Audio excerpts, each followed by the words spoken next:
Today, we're going to be taking a look at this big, massive formula to figure out what your ROAS should be on Meta based on your Meta and Shopify metrics. And then we're also going to take a look at these three different scenarios I have. So this one is going to be getting you to break even. This is going to be getting you to profitability on the first order. And then this one here is if you're not profitable on that first order, how long it's going to take to recoup that funds and at what point you actually do break even and start making money. So just to preface this, this is going to be taking a look at only new customer prospecting campaigns. So any campaigns that are excluding current customers and just looking to bring on new customers. I have this all as one formula. If you have a store that has products that have different margins or different AOVs that are pretty significant product to product, I would recommend probably breaking this out by specific campaigns for product types. So a campaign for t-shirts, a campaign for outerwear, whatever that is. Or if your metrics are going to be very different, it could be a good idea to do that. But in this case, I'm just going to put them all together. A lot of my clients are food and beverage brands, so it's mostly just that specific product and then in lots of flavors. So for them, it just makes sense to put it all together. So let's go ahead and get into these metrics. So we're going to start right here. So we're going to first pull the AOV. If you look at your meta for these metrics or for these campaigns you have pulled up, you're going to take the total purchase conversion value divided by the total number of purchases. And that's going to get you your AOV specifically from the campaigns that you're running on Meta. You can also pull your AOV from Shopify and just sort by new customer AOV. Either way, we need to start with the AOV. And then we're going to get into this new customer profit margin. So I have right here how to get that. So in Shopify reports, you'll pull up the gross profit by product report and then create a filter for the filter is called new or returning customers. And then you'll set that new or returning customers filter to is new. And then that's going to get you what your profit margin is for just new customers. Typically, the new customer profit margin is going to be lower than your overall profit margin because you're providing first-time customer discounts or special bundles or whatever it is to get people in the door. And then when people go to repurchase, typically that's going to be a little bit higher of a margin. So that's why I like to pull just the new customer margin here. And then this cost per purchase, you can get this this is going to be a meta metric. You can get this by taking your total spend divided by your total purchases, or you can just look at your cost per purchase column. Those will get you the same thing. These are the three main numbers that we need to determine this profitability over here. So this ROAS doesn't necessarily go in this formula, but that's the number that we're trying to figure out. So obviously I want to make sure to include that. To get your ROAS, you would just take this 4250 in this example divided by 2446, and that gets you your ROAS. Okay, so we're going to take these numbers and put them over here into this part of the formula. So this gets copied over directly, 4250, 4250. This one, to get this number, we're going to take 100, so 100% minus 62.5, so basically 100% minus 62.5%. And then we're going to get 37.5. So up here in this formula, we're going to have because we're working in percentages, 0.375 times B4, which is this gross revenue.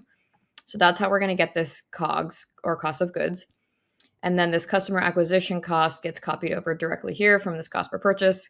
And then this stuff down here, you can make this your own depending on what your actual variable costs are. So the costs that happen as the purchase goes through, what costs do you get hit with? So if you really want to get into it, you can pull in any other costs and kind of divide it by the total number of new purchases or whatever. But these seem to be the ones that in the brands that I work with make sense to account for. So this first one is going to be ad management.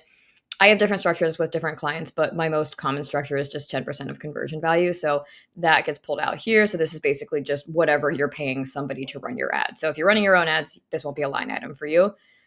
So for this one, it's just 10%. You can see the function up here. It's 10% of B4, which is the gross revenue. That gets pulled out. Shipping discrepancy. There are a couple different ways to find this. For this one, I don't necessarily get into finding the shipping discrepancy for new customers specifically, just because pulling the shipping cost for new customers is very difficult. Finding the shipping income for new customers is doable. But anyway, so for this one, I just do the whole store shipping discrepancy. And by shipping discrepancy, I mean the total cost of your shipping labels minus the income that customers pay you. So I have a little formula for that down here. This is obviously just an example, so this is really simple. So in this example, your shipping expense of like what you actually paid for the shipping labels to ship these, let's say was $5,000. You did 500 orders. Let's say that's $10 per label, which I mean, depending on what you're shipping can be realistic. So in this example, 5,000 was your expense of actually paying for those labels. Shipping income was the 2,000, which you can find this by going into your Shopify and then just pulling up your total sales over time report. And then just the column that says shipping charges is going to be the charges that you charged customers. So you take 5,000 minus 2,000, which is your shipping income, divided by the total number of orders, which is 500, and then that equals 2. So in this example, $2 is the difference between that's your out of pocket of what you're actually going to pay that you have to cover that was not covered by customers paying for their own shipping. So we put that up here. Merchant fees, this is going to be regular Shopify. So that's going to be 2.6 plus 30 cents, which I like to just go into ChatGPT and say, if I have an order for $42.50 and I'm on the regular Shopify plan, what would be my merchant fees? And it'll spit out this number. So I recommend doing that instead of actually trying to math it yourself. Refunds, returns, I have this as optional. I don't typically include this just because, like I said, most of my clients are food and beverage and they can't accept returns because it's food. Obviously, there's going to be a little bit of refunds if it arrives damaged or whatever.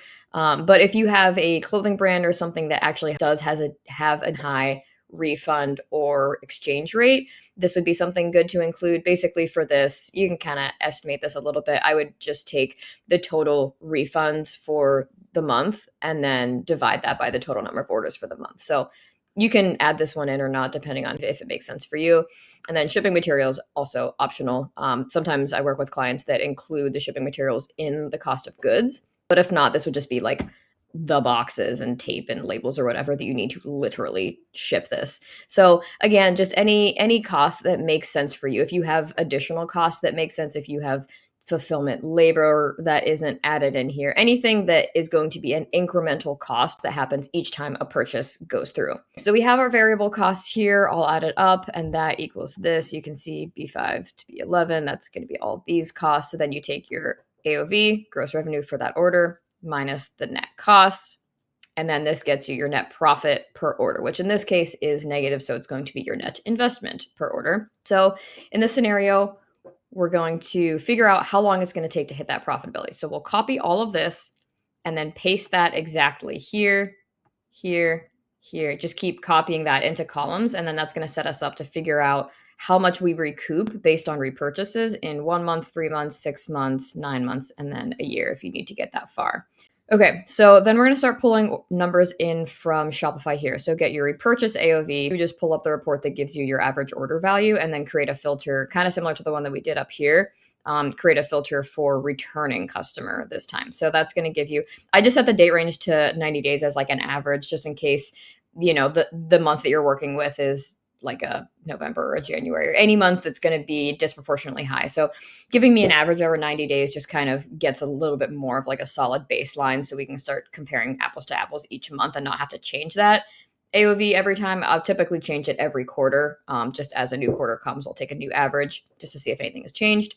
So that's where we get our repurchase AOV. So as you can see, that's going to be typically a little bit higher than your first time customer because people have tried it, they know what they like, and then they're ready to come back and actually get more of what they like. And a lot of times people that shipping threshold. Okay, so this is going to be similar to this little situation over here, except this is going to be for repurchases. So again, we take our AOV, which is kind of our gross revenue up here, and then we'll start subtracting out our costs here. So the ad management is not going to be in this one because these are customers that you have already acquired. So we'll start taking out cost of goods, the same thing. This is the repurchase margin. You would do this exact same formula, except you would set this to returning instead of new. It's going to be the same kind of formula here, this margin times this number right here. So that's going to pull out our cost of goods. Merchant fees, the same up here. The same way to get that, you would get that over here. Shipping discrepancy, you can calculate this differently than this one or not, just based on how your shipping typically works. And then shipping materials, the same, $1, whatever you need to calculate to figure out what your actual costs on a repurchase order is. So then you figure out your repurchase order net profit. So this is going to be the top line that comes in after your cost. This is your actual profit on that repurchase order. But of course, every single customer that comes in through your meta ad is not going to repurchase. So that's where we start figuring out how much we're actually making based on the repurchase rate and number of repurchases from your Shopify. So in this example, we're just going to take 9%. That's kind of like an average across most of the clients that I work with. So we're going to take this 36 times 9%, and that's going to get us this $3.25. So essentially, if 9% of people come back within the first month, this is what you'll actually make. It's 9% of this. And then if people come back more than once, so again, that's going to give you a number of repurchases, which is going to get you, I mean, really just a couple more cents on this one since it's month one. But then that's going to get you the additional funds that you're going to recoup after a month based on repurchases. So basically, then you'll take this negative 7.9 plus this 3.57, which is what you've recouped after a month. And then that kind of cuts away a little bit, chips away at your negative number here. The only number that changes from here to here to here to here is going to be this number and this number. So as you continue on from 1 month to 3 month to 6 month to 9 month across, the number of people that are repurchasing are going to increase. So assuming that the longer that people have been with you, they'll run out of whatever product they ordered, or they'll want another. If you come out with a new product, whatever it is, it's going to increase as you continue moving forward. I have here 9, 13, 16, 21, 25. Again, those might your numbers might be a lot lower, a lot higher. Then we're going to pull in this average number of repurchases. It's going to slightly increase as people stay with you. They're going to continue to order more. Based on this repurchase rate, that's going to kind of tell you how much you're continuing to recoup as you go on. At 6 months, that's where things actually start to break even and start making money. So if you say, I want to recoup my funds in 1 month, but I really just cannot get higher than a 1.74 ROAS. Okay, that's fine. We can play around with the other numbers too. You can play around with these numbers to see how that'll affect things. So if you want to keep that 1.74, maybe you can work on increasing your AOV. So maybe instead of 42, maybe this goes up to 52. Okay, so that makes this a lot lower. So then in this scenario, maybe you could take all of this and put that in here. Okay, so wow, look at that. Now we have profit within 1 month. So you don't necessarily have to change the ROAS, but if you know that this is pretty much what your AOV and your new customer margin is going to be, typically the most variable is going to be that customer acquisition cost, which is going to essentially dictate what your ROAS is.